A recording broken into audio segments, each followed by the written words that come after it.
Excuse me, భాస్కర్ని కలవాలి. Sir test డ్రైవ్కి బయటికి వెళ్ళారు. మీరు కస్టమర్ లాంచ్లో వెయిట్ చేస్తారా? ఏంటి ఐశ్వర్యకి మురళిక నమ్మలేకపోతున్నాను రా. వాళ్ళిద్దరూ సైలెంట్గా ఉన్నప్పుడే అనుకున్నాను ఏదో లేకుంటుందని.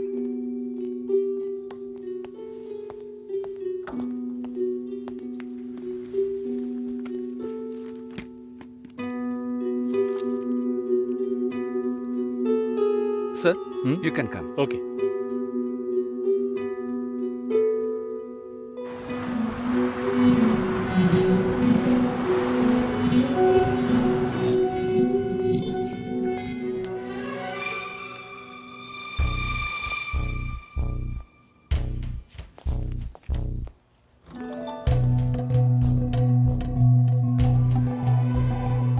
నేను అన్ని ఫోన్లోనే చెప్పానుగా. ఏంటి అందరి ముందు సీన్ క్రియేట్ చేద్దాం వచ్చావా? గొడవ పడ్డానుకో, ఆర్గ్యూ చేయడానికి నేను ఇక్కడికి రాలేదు. We can talk it out. పెళ్ళే వద్దుంటున్నానుగా, ఇంకేంటి దాని గురించి మాట్లాడేది? అది కాదు భాస్కర్. వద్దు, ఇష్టం లేదంటున్నానుగా. అర్థం కావట్లేదా? నిశ్చితార్థం జరిగితే పెళ్లి జరగాలని లేదు, నా తప్పే, నేను ఒప్పుకుంటున్నా. ఇప్పుడు ఇష్టం లేదు, ఎందుకని అడగొద్దు. నా సిచ్యువేషన్ కొంచెం అర్థం చేసుకోండి. నా తర్వాతే మా అన్నయ్యకి పెళ్లి చేయాలి, కానీ మీరు ఇలా. దానికి నేనే దొరికానా? ఎంగేజ్మెంట్ అయిన తర్వాత ఇలా చెప్తే ఎలా? ఒక్కొక్కడు పెళ్లి చేసుకున్నాకే వద్దంటున్నాడు. అయితే నన్ను పెళ్లి చేసుకొని వద్దని చెప్పండి. మరీ అంత తొందరగా ఉంటే దానికి వేరే ఎవరినైనా వెతుక్కో. బెంగళూరు వెళ్తున్నాం, ఫ్లైట్ లో వెళ్తున్నాం, లాట్స్ ఆఫ్ గర్ల్స్, సూపర్ మచా. సతీష్, ఏంటి నేను బెంగళూరుకి రావట్లేదు. చెప్పే. ఇంతసేపు నీతో నేనేం చెప్పాను? ఏం చెప్పావు? ఇద్దరం బెంగళూరుకు వెళ్దామన్నాను, సరే అన్నావు. క్యాబ్ బుక్ చేస్తానన్నాను, సరే అన్నావు. ఇప్పుడు రానంటున్నావు. అలా చెప్పానా? ఏం తీసుకుంటా? అది ఏమి ఇచ్చినా సరే. నువ్వు ఒక పెద్ద మనిషివి.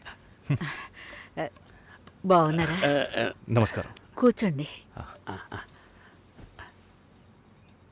మ్యారేజ్ డేట్ దగ్గర పడుతోంది, లేట్ చేస్తే మంటపం దొరకదు. ఇప్పుడు బుక్ చేస్తేనే ఇన్విటేషన్ ప్రింట్ చేయడానికి కరెక్ట్గా ఉంటుంది. మీరు ఎవరైనా వస్తే. మేము రావాల్సిన పని లేదు, మీరే చూసి ఏం చేసినా ఓకే. సరేనమ్మా, మేము వస్తాం. భాస్కర్ లేరా? బయటికి వెళ్ళాడు. వస్తే చెప్పండమ్మా, ఫోన్లో కూడా కాంటాక్ట్ అవ్వడం లేదు. చెప్తానులేండి. వస్తామండి.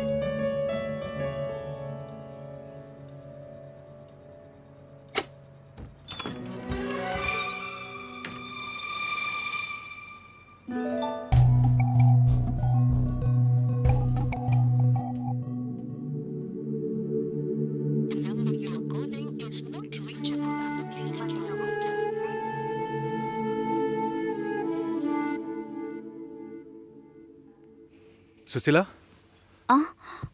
భాస్కర్తో మాట్లాడతావా?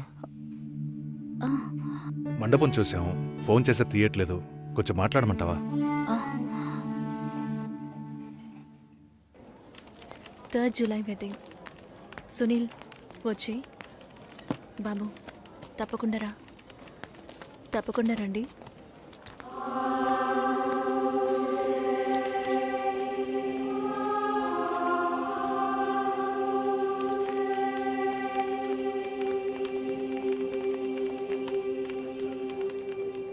షోల్డర్ ఎక్కడా? బయటికి వెళ్ళాలి. కార్ అడిగాను.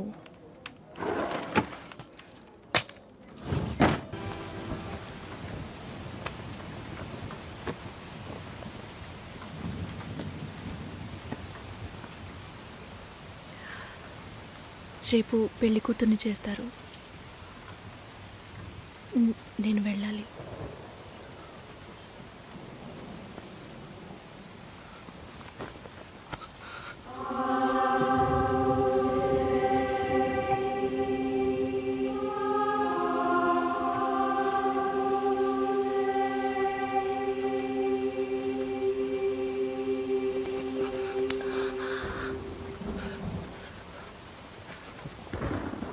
నేను చెప్పినప్పుడల్లా సీరియస్గా తీసుకోలేదు.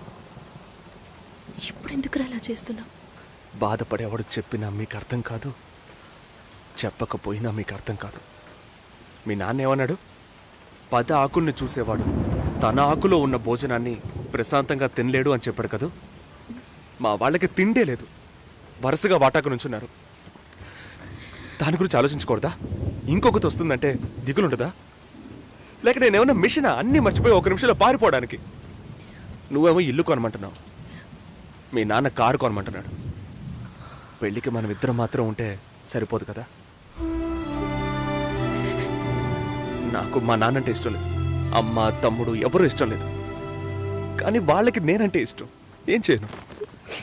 రాజభవనం లాంటి మీ ఇంట్లో టిప్ టాప్గా ఉన్న మీ నాన్న ముందుకి కోచి కూడా కట్టుకోవడం తెలియని మా నాన్నని తీసుకొచ్చి నిలబెట్టాలి, పిల్లనివ్వండి అని అడగాలి. మీ అమ్మ మొహం మార్చుకొని మీ అక్క మొగుడు నన్ను మా నాన్నని పైకి కిందకి చూడాలి కదా.